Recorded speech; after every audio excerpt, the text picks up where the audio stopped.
Before I set this off, I want to wish Boldy James a swift recovery, as today we learned that he was in a very serious car accident. The reports indicate that he is in stable condition now, but we got to keep Boldy and his family in our thoughts. But today, I'm going to hit y'all with my thoughts on this new album from Skyzoo entitled The Mind of a Saint. The underrated Brooklyn wordsmith Skyzoo is back outside with a brand new project after having a relatively quiet 2022. You know, Skyzoo is a very consistent artist with a strong catalog. The man never drops a whack album. My favorite projects from Skyzoo, though, would have to be Retropolitan and Live from the Tape Deck. You give Skyzoo a concept to tackle and he'll most certainly deliver. And sometimes I feel listening to Skyzoo is like the audio equivalent of a Spike Lee flick. But getting right into The Mind of a Saint, it's a coke rap concept album where he's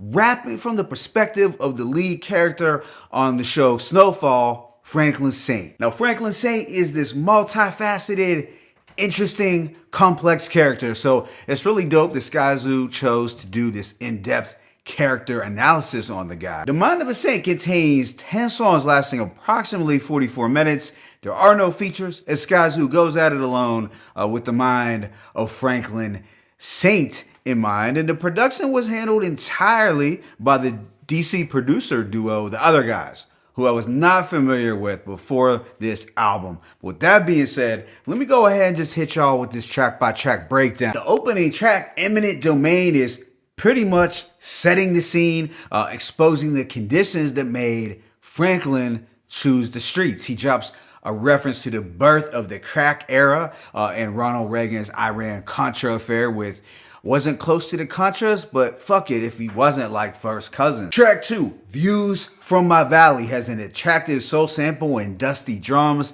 And on here he's speaking on how the money promised him better views. As Franklin states, the angels look different on this side of the city. He's rapping about getting his feet wet in the game and meeting the plug. I like Skyzoo's nod also to the artifacts with the wrong side of the tracks, the artifacts I'm colliding with. As a whole, it was a dope, soulful backdrop with vivid narration from Franklin. Track 3, Panthers And Powder, is a thought-provoking record backed by more jazzy boom bap. On here, Franklin's caught between being an activist and a capitalist.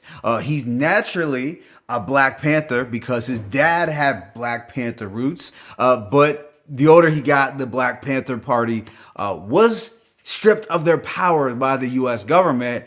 Consequently, he began to find leadership in the streets. Skyzoo raps, reparation every time I get a key. My 40 in a mule is when they load 40 in a mule.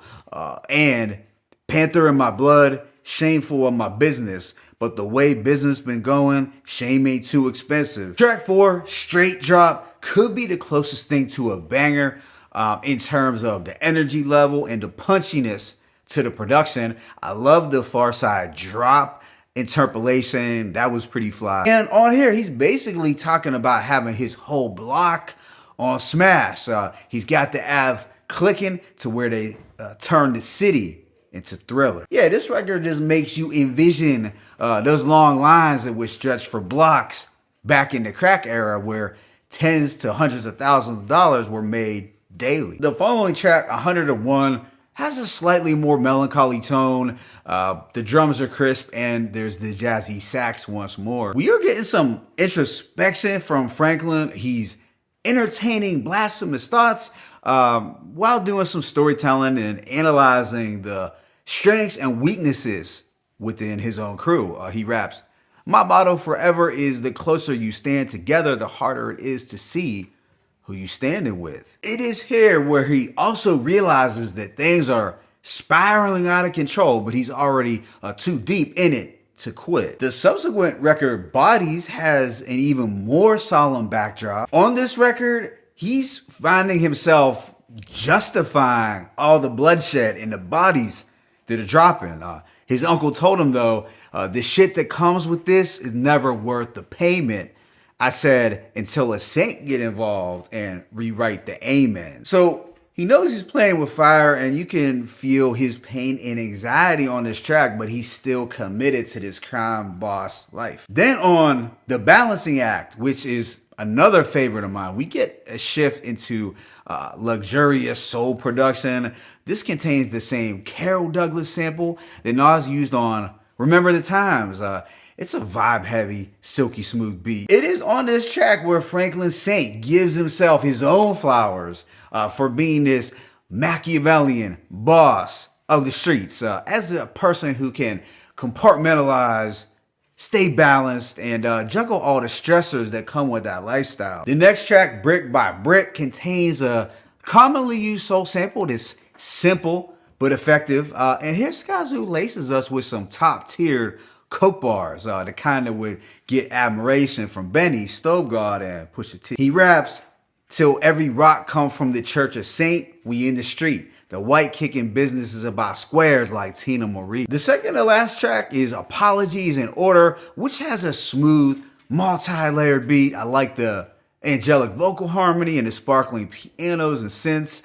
It's a breezy, regal production. We get some more in-depth reflection from Franklin, who feels apologies are now due for all the blood that was spilled so he could become the man. But he realized that no love was lost until he lost love on the corner. Then the album wraps up with Purity, which has a laid-back but gloomy instrumental. The second verse here really stood out as Franklin vividly recounts an exchange that he had with a young Nipsey Hussle, his brother Sam, and his dad, who was teaching his sons about black empowerment. It was during this interaction where Franklin admits to feeling guilty for possibly corrupting young kings and future leaders. He raps, "With a soul full of guilt and a trunk with product stock, I downplayed my car and told him, you could buy your block." Altogether, it was a heartfelt and vivid part of the song that really captured Skyzoo's knack for picture painting. So at the end of this album, it seems like Franklin wants more from his life, more loyalties, more values, and for his interactions to be more meaningful and pure. But that's just my take, as I've only personally watched up until the end of season 2 of the show, and apparently the final season is coming up soon. So overall, I give this project a rating of 4 mics.